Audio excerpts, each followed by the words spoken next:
We're working on a new project here on the 4 p.m. news. It's called On the Job Hunt, and 4 very generous job seekers are sharing their stories. In the coming weeks, they're also going to be sharing their resumes. And we sat down with the first of the 4, Michael Ogden. He's a former journalist and public relations professional. He worked with our career expert. They looked at his resume. They did it on NBC15. What follows here is the rest of that consultation. Michael, we hope that you find it helpful, and the rest of you as well. What is it you want to do? Well, what I want to do is a little tricky. You know, I really enjoy the communications business. I do. And getting back in after being off a year seems to have been kind of difficult. So it makes you question yourself. You know, should I continue down this path? Should I choose another path? What types of industries have you been looking at? I have been looking at a lot in telecommunications, ISPs, a lot of web hosting companies, all over. Social media is good. That's one of the top areas right now that they're hiring in, because a lot of industries, they don't really know what direction they want to go in that. So being very creative and innovative and having a firm foundation in that area is good. You know, so I would recommend continuing to look at that. The other areas that I might recommend looking at are in higher education. Every college, every university on this campus hires a public relations director, communications, marketing. Have you been looking at any of those? I have difficult than I thought it might be. So I pulled back on that a bit. I started down that just to see if I could stay in town. And then what about the nonprofits? Have you been looking at those? How willing are you to look at some other things and to really explore? Because we can get a lot of information on your resume that talks about that sense of wanting to try something new. You know, one of the things that I always talk about in terms of resumes is that, you know, we think that a resume is only about what we've done in the past, but it also can be about what we want to do in the future. Your career objective, you don't have a career objective, okay? So, and you don't have to have one. And I want to just tell you before, I'll let you go on in a second, but if you don't have a cover letter, if you're just sending a resume, you're doing like a letter of or you're doing an inquiry about a job, or they don't even ask for a cover letter, or you just meet somebody, you're networking, and they say, hey, just send me your resume. It's a good idea to have an objective that takes the place of a cover letter. Okay? If they ask for a cover letter, then you definitely want to do it. Let's talk a little bit about an objective. People labor over an objective all the time. Okay, how do I write one? What do I want to do? I don't even know what job I'm applying for. So I just say, if you don't know, just say a position where there is a need for. So let's talk a little bit again about what you want to do in the future. What 3 things would you like to do in the future?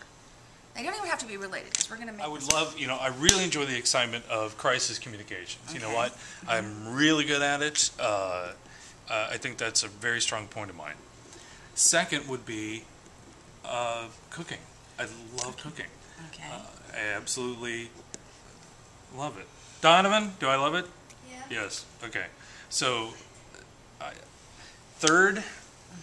I guess it would be, you know, just talking. Tie those together. Okay. Well, I think the first one and the last one is pretty easy. Yeah, sure. Tie-in. Cooking. Talk to me more about cooking. What's going on there?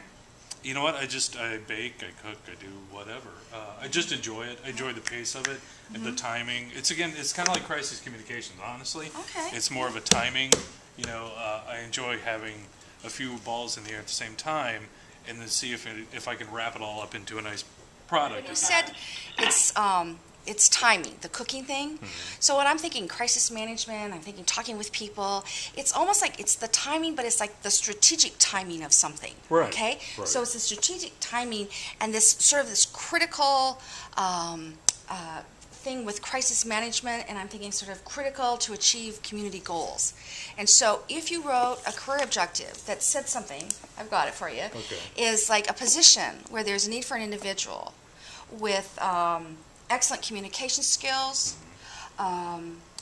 enjoys talking with people, managing crisis communications, and strategically planning to meet community goals, it would be a great career objective for you, okay?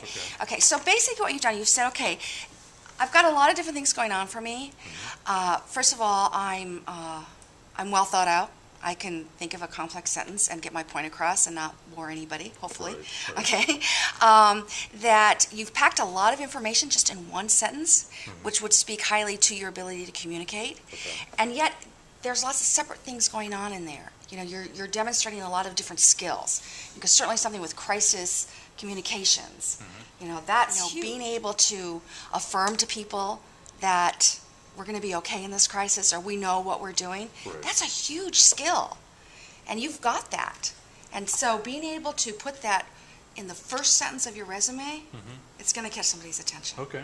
Okay, and it's not going to necessarily catch the attention of an entry-level position. Maybe you're shooting too low. You know, one of the things I find out too is that when I'm working with people who have a lot of experience, they think, well, okay, I have to kind of retreat. I have to go backwards. I have to like start up again. And that's not true. You can go and you can come back in at the level you want to come back in as long as you can articulate very clearly what it is you want to do and how you want to do it. You want somebody when they read that career objective just to go, wow, I found one. And they're going to put that resume in the read this resume further pile. To go to your point of shooting too low, I mean, I've applied for vice president, director, and then, you know, as it's gone on, because, you know, I came out of the gate really strong. Sure. And really, you know, positive about it all. And I probably have backed off a little bit because I've been cut off at the knees 3 or 4 times when a job looked like it was going to pan out, and then budget cuts, boom, done, no. Yeah. So you're getting to the point where unemployment's going to be running out, and you're going, okay, well, how about I just see if I can get in right here, you know, at this level. And even that's not happening at this point. You know, the unemployment thing, I talk to a lot of people who are on unemployment.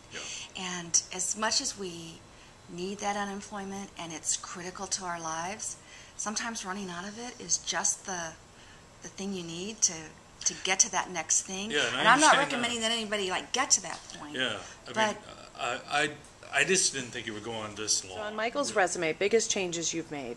Or that you want to make sure that you're writing this on a Word document. You're not using a canned resume package. They do not transmit. So simply writing it out line by line. You want to make sure there's consistency there, that it's easy to read. It flows nicely. Keywords. Keywords. Like read the job description, okay? And every time, for every job that you apply for, your resume has got to match that job description. As many words that are in that job description have to show up in your resume. One phone number. Okay. And that's the phone number. It has the professional message on there. The kids aren't answering it all the time. The other thing is, I would recommend changing your email. A lot of times, things like Gmail, Yahoo, Hotmail, they are viewed as spams and they get blocked. So a lot of times, sometimes your resume isn't even getting to who you think it's I think it's really getting good on the objective side, and also changing some of the competencies on that to reflect what is in the job description that I'm applying for. I think that is a really easy way, in a very quick way, to get my name in front of these people who can hire me.